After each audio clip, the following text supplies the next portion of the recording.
AITA for suing my girlfriend after she had my 1967 Impala project taken to the scrapyard? So for context, I'm a lifelong car guy. I've been working on cars since I could turn a wrench, and there's just something about the process of bringing a dead piece of metal back to life that means more to me than almost anything else. I guess my friends call it a passion. But my ex, well, she called it an obsession. But more on that later. I'd had my eye on a 1967 Chevy Impala for years. This is a car with history, with lines and curves that are just pure art. It's a car that makes a statement, you know? There's nothing else like it on the road, and as soon as I could afford it, I hunted one down. It was a rust bucket, barely held together, but it was mine. My goal was to restore it fully, a complete teardown to bring it back to life. So I bought it back in February 2019 and poured myself into it every free moment I had. When I finally bought my own house earlier this year, it felt like my dreams were coming true. This place had a big garage, a 2.5 car setup that was practically screaming for a car project. I moved the Impala in right away, claiming both bays for the chassis and body while filling every corner with the parts, tools, and new additions I'd been collecting. I'd even started a photo album detailing every stage of the restoration. It was my project, my passion. If you've ever poured your heart into something, you get it. Now around this time, Megan, my now ex-girlfriend, asked to move in with me. We'd been together for about a year, and I knew she'd had a rough year, especially with the pandemic. She lost her job, her lease was ending, and she wanted to stay with me to be closer. I'll admit, I thought it was a big step, but I agreed. I liked the idea of her being there with me. Megan wasn't perfect, but I thought we had something good. The day she moved in, she took one look at the garage, rolled her eyes and muttered, "Still can't believe you're wasting so much space on this thing." She'd always poked fun at the car, but I thought it was lighthearted. Now, I started noticing a hint of annoyance in her tone whenever the car came up. She started complaining about having to park outside. She'd talk about how unfair it was that I got the garage all to myself, even though her little hatchback would have fit under any of the shady trees in the yard, or even the barn if she wanted. I tried to explain that the car project wasn't something I could just move around. There were loose parts, pieces on jack stands, the engine was out, it would take a crew to relocate everything safely. But she didn't get it. She'd scoff and call it just a piece of junk.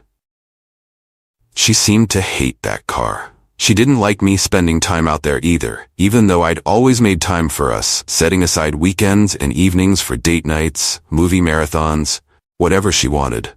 The argument started small, over where she'd park or the mess I was making.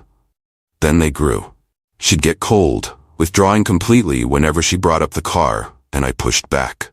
She'd call it an obsession, saying it was just like her dad, that I was losing myself in a useless hobby. I didn't think much of it. I assumed it was just stress from her job loss, her mom's nagging about her needing to settle down. But the way she talked about my car project, there was something deeply bitter in her tone. Then, 2 weeks ago, I had to leave town for a work trip. It was a big opportunity for me, so I took it. When I left, things with Megan were tense but manageable. She was quiet, giving me short answers, still upset about something I couldn't put my finger on. But I assumed we'd figure it out when I got back. When I came home, Megan greeted me with an odd smile, this wide grin I couldn't quite read. She was all sunshine, offering to make my favorite food, asking about my trip, doing all the chores around the house. I appreciated it, but something didn't feel right. After dinner, I asked her where she parked, mentioning I'd need to mow around her car. Her face lit up, and she said, "Oh, don't worry, I finally got a spot in the garage."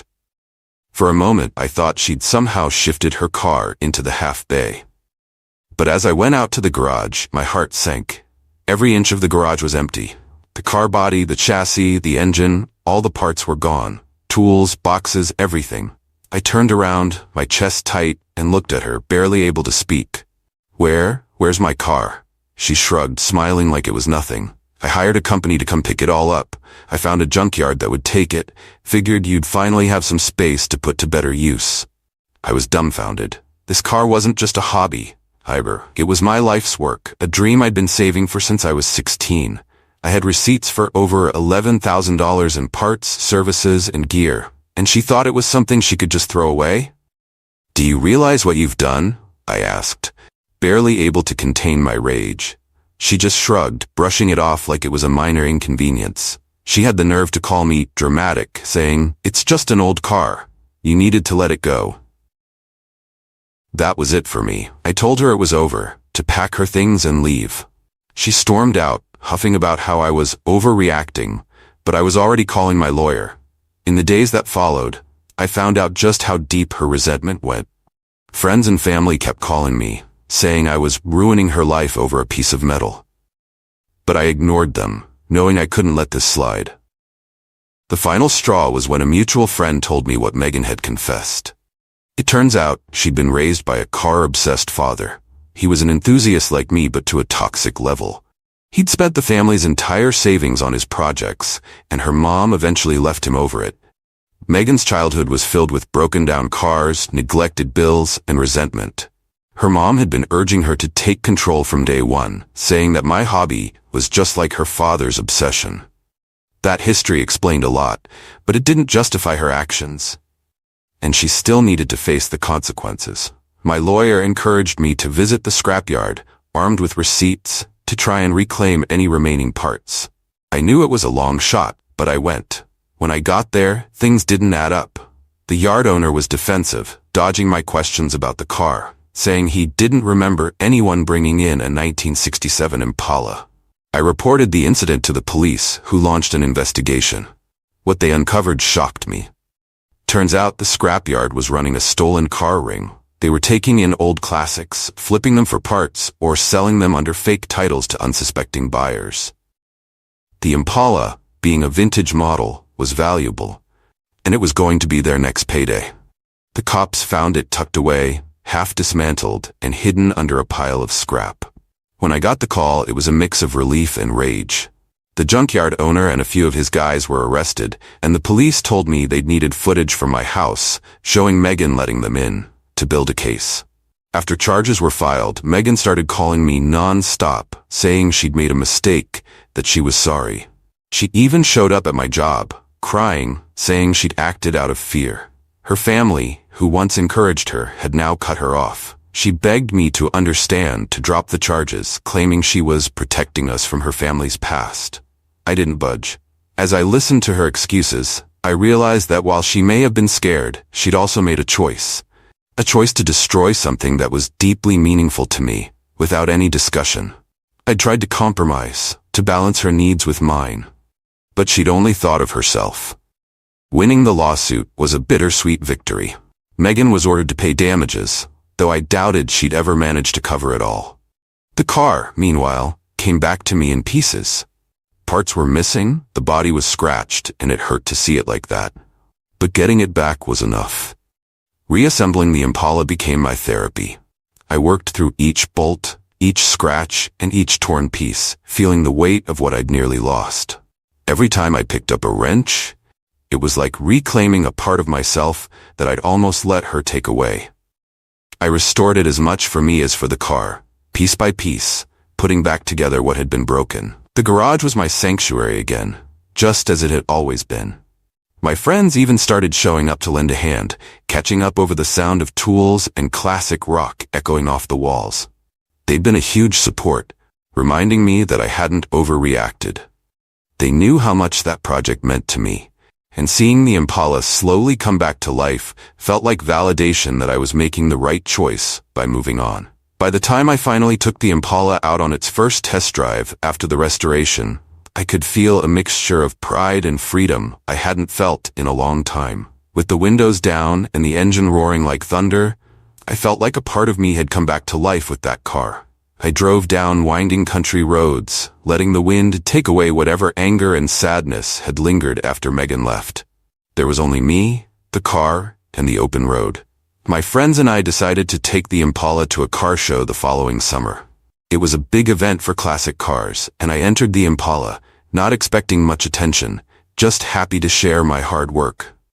But to my surprise, it caught the eye of judges and attendees alike, people admiring the car's rebirth and the countless hours I'd spent restoring it. Seeing the smiles and hearing the compliments, I knew the whole ordeal had been worth it. I wasn't just proud of the car, I was proud of myself. A few months later, I bumped into one of Megan's friends at the grocery store. She told me Megan had moved back in with her mother, still struggling to pick up the pieces after everything that had happened. Her friend hinted that Megan wanted to reach out to talk, but I declined. By then, I'd let go of the anger. She'd made her choices, and I had my own life to live, a life that was finally mine again. Looking back, I knew I'd learned something important. The Impala had been a project, but it had also been a part of my identity, a symbol of my commitment to seeing something through, no matter how challenging. Megan's actions had forced me to confront that truth, to realize that if someone couldn't respect what mattered to me, they didn't belong in my life. As for the Impala, it's still with me, and I know it always will be. That car has become more than just a machine. It's a testament to resilience, to patience, and to the strength it takes to hold on to what you love, even when everything seems to be falling apart. In the end, I may have lost a relationship, but I found something far more valuable. A reminder of who I am and the strength to stand up for what I believe in. And every time I slide into the driver's seat, I'm reminded of that journey. One that started with loss and ended with a roaring engine and an open road.